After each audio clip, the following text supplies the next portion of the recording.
Whatever you think of Tiger Woods, there's no disputing that he was once the best golfer on the planet. Personal issues, coupled with a devastating string of injuries since his last major win in 2008, made it fair to wonder if we'd ever see him on golf's biggest stage at the top again. So what'd you think I was going to lead with today? Tiger entered the final round of the Masters, one shot off the lead. He'd never come from behind on the final day to win a major, even in his prime, but he had a little help today on 15. Leader Francesco Molinari went to the water. He had several bogeys. That opened the door wide for Tiger, and he went on through on number 15. This birdie gives him the lead, but the play of the day, maybe the shot of the tournament for him, comes on the next hole, the par 3 16th.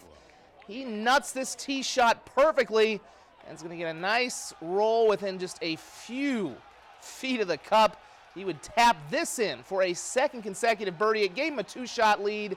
At this point, you knew unless something stupid happened, he was going to win it. And sure enough, on 18, Tiger Woods returned to the top at the Masters. It's his 5th Masters green jacket, 15th major overall. And again, the first in 11 years, a lot of emotion as he hugs his son, Charlie. And then, of course, gets the legendary green jacket, the final leaderboard. Tiger actually had to hold off quite a few people, but after that birdie on 16, it was pretty much over. And what a comeback after surgeries for his back several years over brought him back to this point. Which gave me a chance at, having a normal life. But then all of a sudden I realized I could actually swing a golf club again. And I felt if I could somehow piece this together, that I still had the hands to do it. In the majors, the finale of a shortened series between the Twins and Tigers. Speaking of good hands, check out Byron Buxton in the 3rd inning. He's a guy coming off injuries, too, and when he's healthy, he's the best center fielder in the league because of catches like that. Home half of the inning, C.J. Cron, strong and long and just a little bit gone for his first Twins home run. Minnesota up 4-2. 7th inning, some more insurance from Eddie Rosario. That's his 3rd homer of the year. Minnesota led 6-2. Detroit got back to within 2 runs and actually lowered the bases in the 9th. But Trevor Hildenberger was firing gas. That K ends the ball game, and the Twins get the 2-game sweep, 6-4. Like most of the rest of the residents in their state, the University of South Dakota football team has had an odd spring, and it's just that weather can't be entirely blamed for that. USD hasn't been able to go indoors due to the ongoing renovations of the Dakota Dome. As a result, the Yotes have been forced outside and won't finish with a traditional spring game. Instead, they held their final public practice and scrimmage this afternoon in Vermillion. After their first FCS playoff appearance in 2017, a young Coyote team took a step back to 4-7 last season. They hope that trial by fire and another spring to develop will help them return to the postseason. Well, you're going to have a lot of close games in this league. That's just the way it is. You're going to play a good team every week, and good teams find ways to win close games. I think looking back on last year, we had some critical times during games where we necessarily didn't make the plays that we needed to make, and those are the kinds of situations we're trying to focus on here throughout the course of the offseason.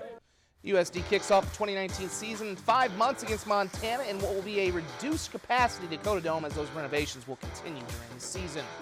Making a playoff return is probably the bare minimum when it comes to expectations for the Minnesota Vikings next year, something Kirk Cousins knows all too well. Minnesota's starting quarterback was in South Dakota yesterday, speaking at FCA-sponsored events. After signing an $84 million contract, Cousins was expected to be the final piece to the Vikings Super Bowl puzzle. Instead, they struggled to an 8-7-1 record and missed the playoffs altogether.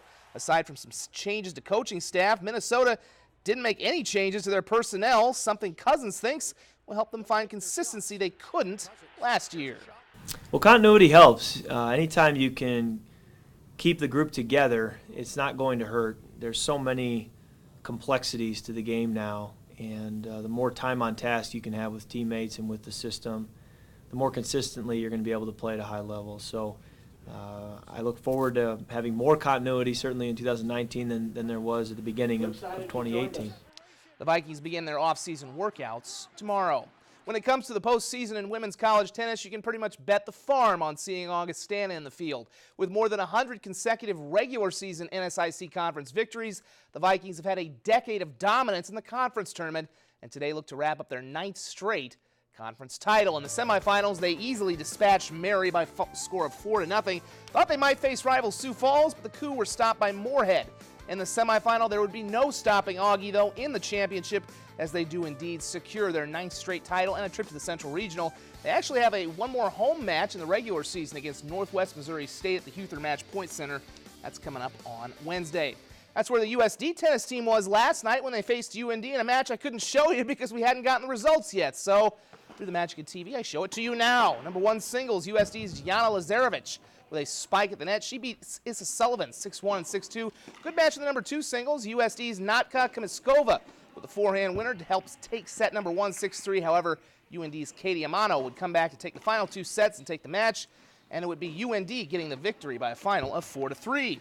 Those same schools wrapped up a softball series today in Vermilion. The Coyotes trailed for most of the game, but rallied in the 7th inning when it counted. RBI single from Lauren Wobkin drives home a run, and they now have their first lead. It's 5-4. Next up is Camille Fowler. She punches it the other way.